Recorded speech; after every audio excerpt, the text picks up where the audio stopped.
Roswell incident is a collection of events and myths surrounding the 1947 crash of a United States Army Air Forces balloon near Roswell, New Mexico.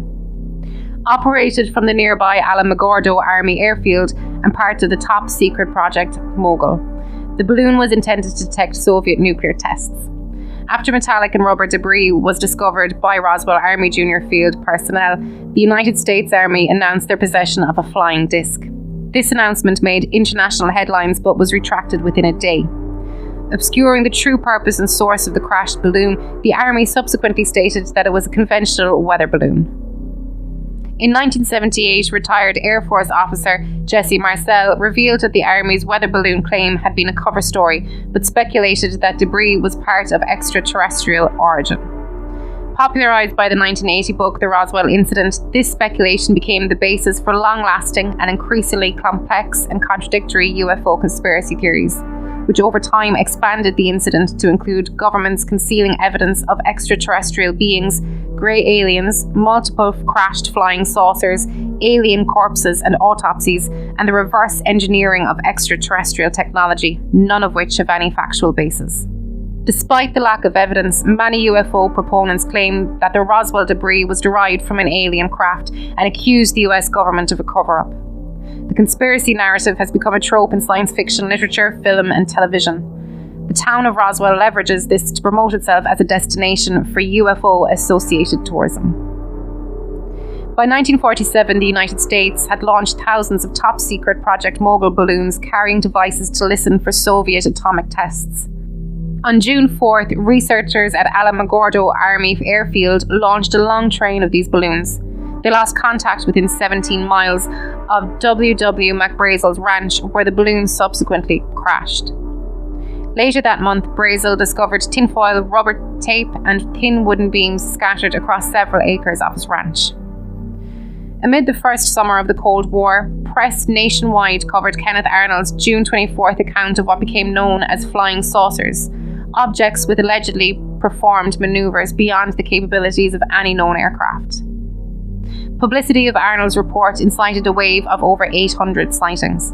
With no phone or radio, Brazel was initially unaware of the ongoing flying disc craze, but he was told about it when he was visiting his uncle in Corona, New Mexico on July the 5th. The next day, he informed Sheriff George Wilcox of the debris he had found.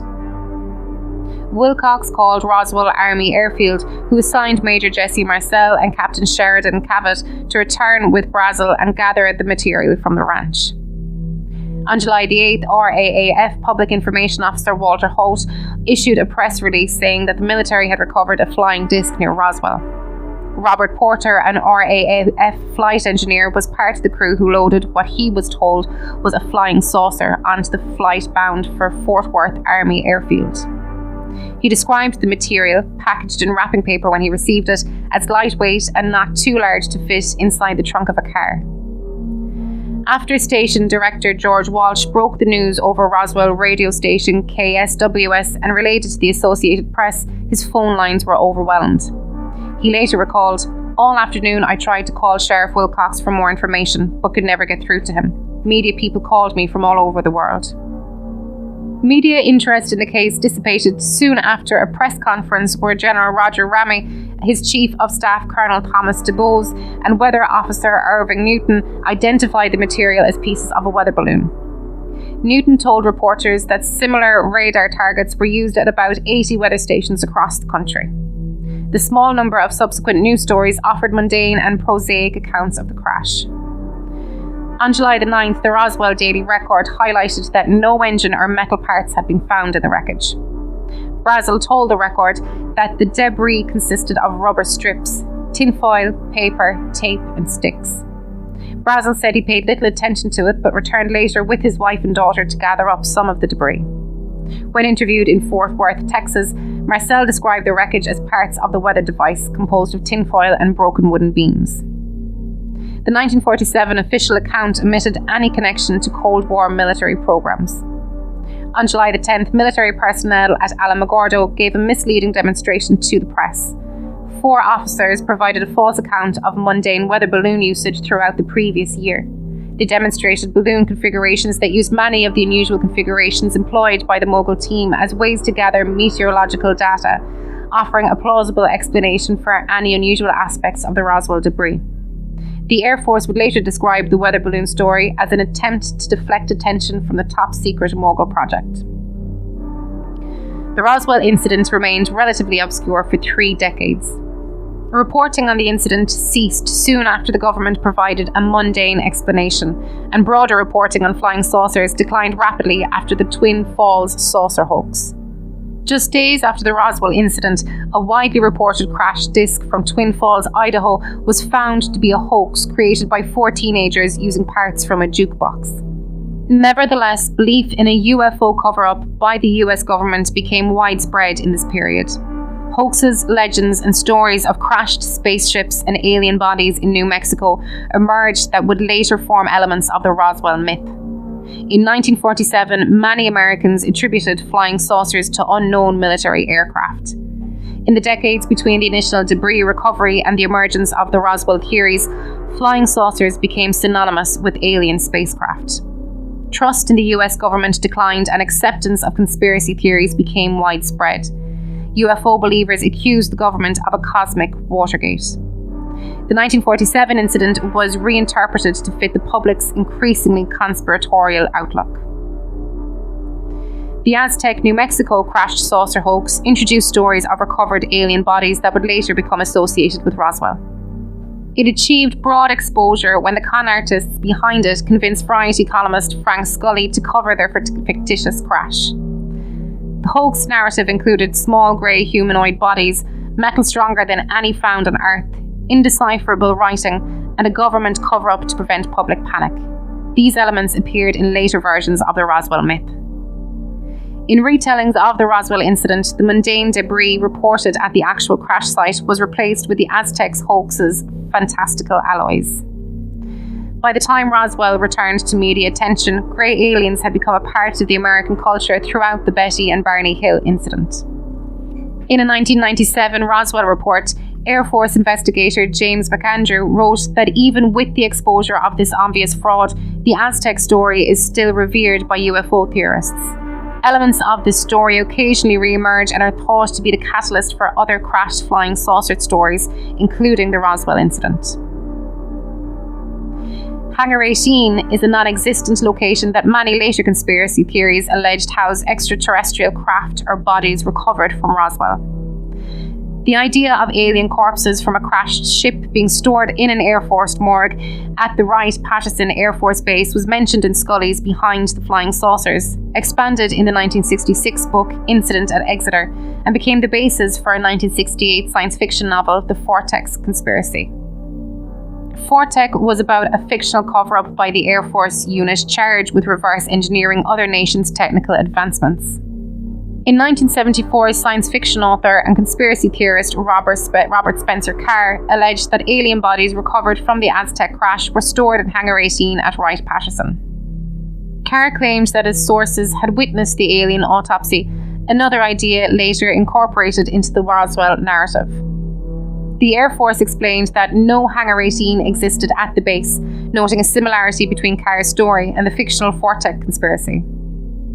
The 1980 film Hangar 18, which dramatised Carr's claim, was described as a modern-day dramatisation of Roswell by the film's director James L. Conway, and as nascent Roswell mythology by folklorist Thomas Bullard.